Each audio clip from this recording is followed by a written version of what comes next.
Hello, everyone, and welcome back to the Meaty-Boi Show. This is Meaty-Boi, back again with another House bill. Actually, I think this one's a Senate and a House bill that was introduced last month in response to Joe Biden's moratorium on, domestic oil drilling, new oil drilling at least.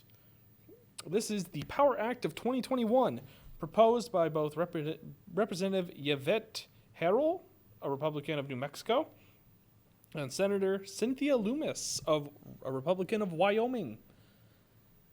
Both these bills were introduced on January 28th, and again, these are in responses to Joe Biden's executive order. Basically, the point of this bill is to effectively kneecap the executive order by blocking either the President, Secretary of Agriculture, and Energy, or Interior from halting such energy permits unless Congress approves such a move, which this may... I think it has a good chance of becoming a thing. I could see possibly it backfiring in the future if we can get if the Democrats, God forbid, ever get a Democratic supermajority in both. I doubt it's going to happen, but we'll see. The Power or Protecting Our Welfare, a Wealth of Energy Resources Act would basically, as I said, block the president. It's executive order. And, make it more where he has to get approval from Congress. I don't like Congress having that much control in general. I do think that this should be a state-by-state issue. Like, certain states should allow drilling on their lands. But I'm going to kind of talk to you why I say that in just a moment. Just because, let's see here what the supporters say. Particularly Yevette. I believe he was the one, or I don't know if it was a man or woman, sorry. More than half the oil, this is a quote from him. More than half the oil and more than 2/3 of natural gas produced in New Mexico is on federal lands. A moratorium on new leases will devastate our state's economy and decimate our state's budget. Rep. Herrell said on a press release. This will have the greatest impact on the children of New Mexico, where our public education system received more than $1 billion in funding from the oil and gas industry alone. I did not know this prior, but yeah, that's wow. That's actually really nice. And not to mention, there's other little things that you don't really think about with being domestically independent. It actually reduces our carbon footprint, especially because fracking has proven to be a little bit cleaner and such. I personally, I think we should eventually move away from fossil fuels. But you can't just put a moratorium on them. You have to put a new option on the table and make sure that's a viable option. And you got to make the transition cleanly, unfortunately. Now, this is kind of also related to what Jen Psaki, the press secretary for Joe Biden, kind of gaffed, I think last week or a few weeks ago, when she was asked about the new jobs for the workers who were losing their jobs from these executive orders. She basically just said, she basically kind of dodged a question of when are they going to get them, and she basically said, well, we didn't say they weren't going to get them.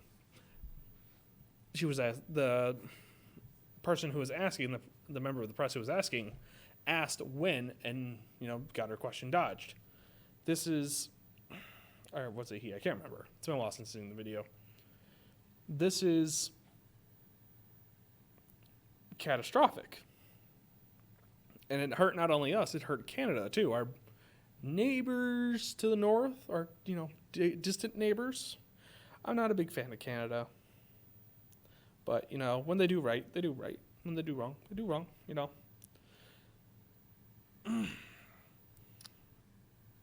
Basically, also, the Biden ban would, well, this is another quote, the Biden ban would be nothing short of catastrophic for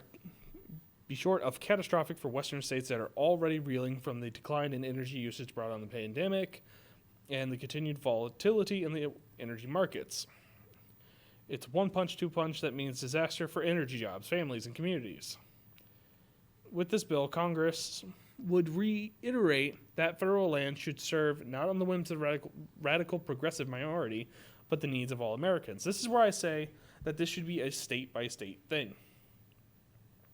Because I think also more states need to, have the freedom to experiment with different alternative energy resources.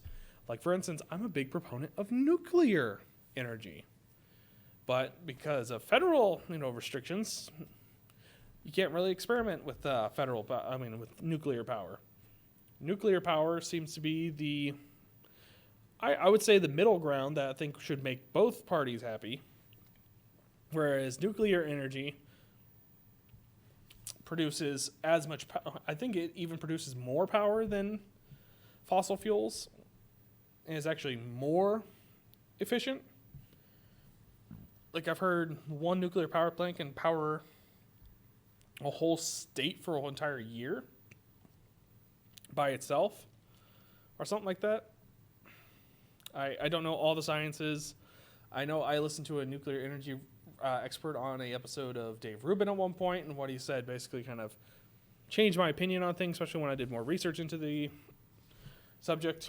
Let's see what opponents say. By opponents, I mean Democrats, particularly the leftist environmental hippies. The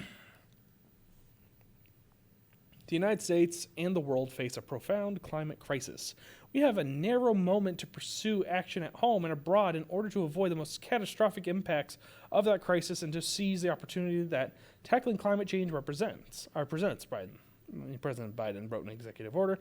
Domestic action must go hand in hand with the United States and international leadership aimed at significantly enhancing global action. Together, we must listen to the science and meet the moment. I love that phrase, listen to the science. Science is not an exact thing. It changes. And science also doesn't account, for different, variables that don't relate to the science, like job markets and, economy. That being said, what I always find funny, the little thing they always throw out they always purposely ignore, is that the United States has one of the lowest carbon footprints out of any country. I think we account for 1.5% of the world's total carbon emissions, that we're actually pretty green, and that our new technologies are a lot less wasteful than they used to be, and that it's actually countries that are not a part of any type of accords that are producing the most waste,